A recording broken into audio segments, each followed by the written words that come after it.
What's up, guys? Welcome back to my channel, the #1 place for entrepreneurs, where I give you the keys you need to succeed. My name is Asia, and today we're going to be talking about the 5 mindset shifts that I had to make to take my business to 6 figures.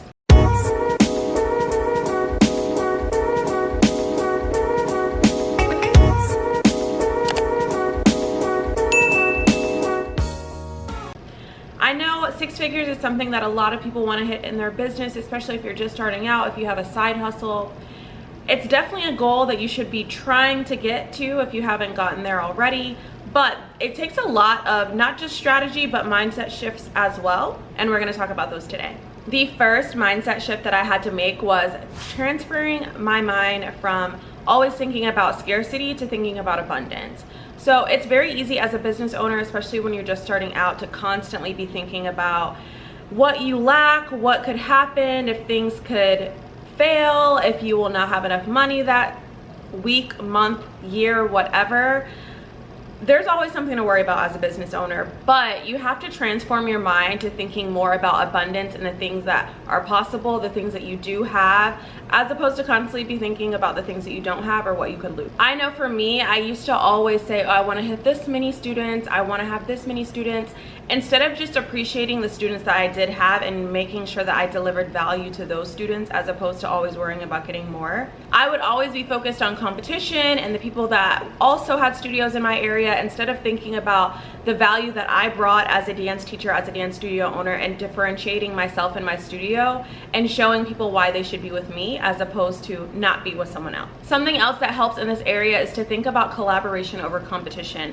I did grow up luckily I grew up in a dance space where there was a lot of collaboration and there wasn't a lot of competition. My studio, we did not talk bad about other studios. We were never worried about other studios. And that's something that I've constantly had at my own studio, making sure that we're not talking bad about other people, making sure that we're collaborating with other people, and making sure that you're really recognizing those opportunities that are in collaboration, as opposed to always thinking about the competition mindset, always thinking about the scarcity mindset. So you really have to make sure that you transform your mind in that area first. The second mindset shift that I had to make was embracing failure and risk.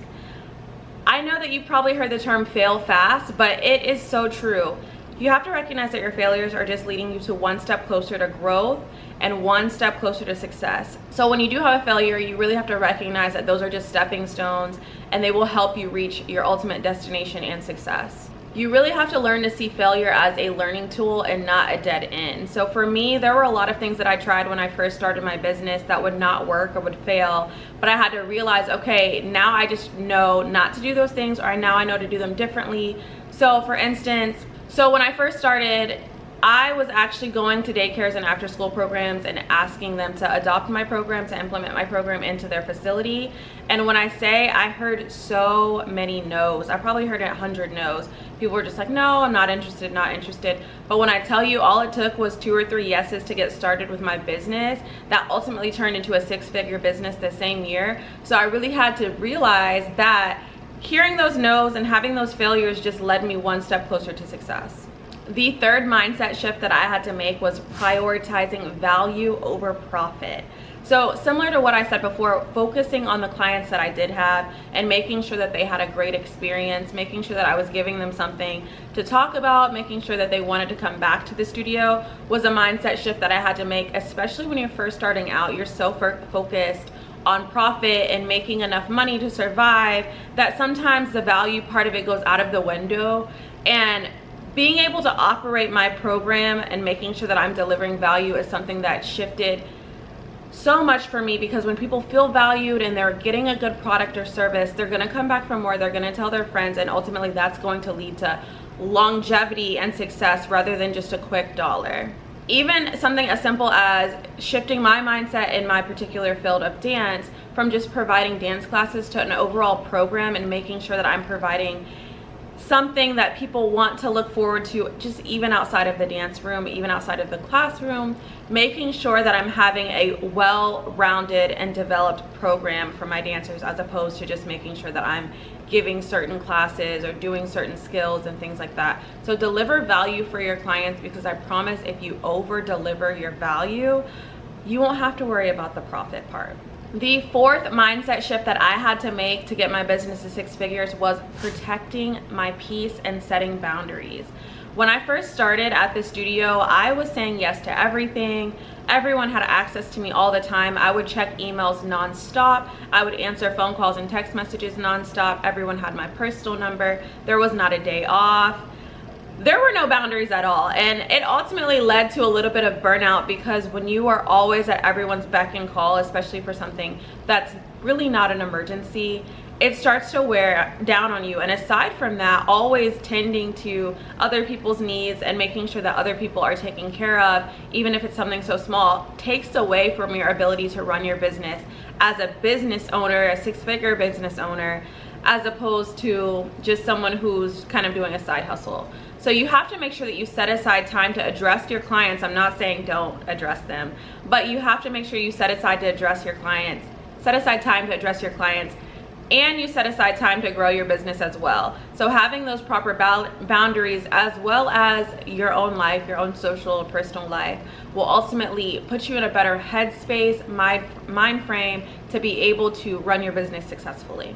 So for example, one of my boundaries that I have now is my clients don't really have my personal number, just because it gets very difficult to separate your personal messages and your personal phone calls from your client phone calls and messages. It can be very overwhelming because a lot of clients want to talk to you on a one-on-one basis, of course.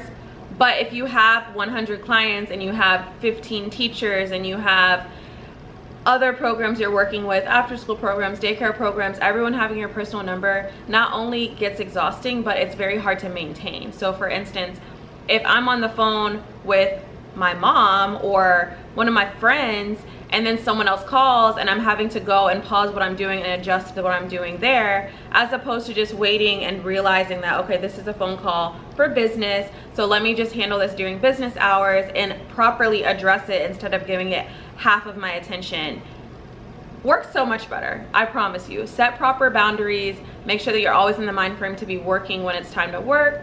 That way you can have your personal life and you don't have to feel bad about it. The fifth and most important mindset shift that I had to make was delegating. I've talked about it so much, but when I say I used to do everything myself, I would literally go be teaching classes in the back and then come out and check people out, take payments, return phone calls, do emails, and then go teach again. I was the one recruiting all of the dancers. I was the one making all my relationships for my after school and daycare programs. I was doing everything, and it is not sustainable. And whatever market you're in, it's not sustainable. So I encourage you to delegate if you don't have the funds to delegate at this moment. Barter, get a virtual assistant, something. But when I tell you, you cannot do it all yourself, and you are only going to go so far trying to do it by yourself. You have to run your business like a business and not a side hustle. So if that means delegating emails, phone calls, even headhunting for new clients, things like that are so important so that you can focus on the things that you need to be doing as a business owner, as opposed to doing everything in the business that needs to be done. I was so reluctant to hire because I was like, no one's gonna answer emails like I do, no one's gonna talk like I do. But guess what? Not only do people know how to do things like you do, but they know how to do it sometimes better than you. So make sure that you're hiring up, make sure that you're taking your time with hiring, making sure that you're putting people in the position to help you and not hurt you, and make sure that you have proper systems so that those people can be set up for success and your business will succeed as well. That's it, guys. Those are the 5 mindset shifts that I had to make to take my business to 6 figures. I hope that those help you tremendously and help your business as well. Put a comment down below which tip is your favorite, which one do you feel like could help you the most in your business, and keep in touch with me. You can follow me on Instagram at Asia Carp. And if you would like to work with me on a one-on-one basis or get my program, you can go to asiaonline.com. I hope you have a great day and successful life. I will see you next time.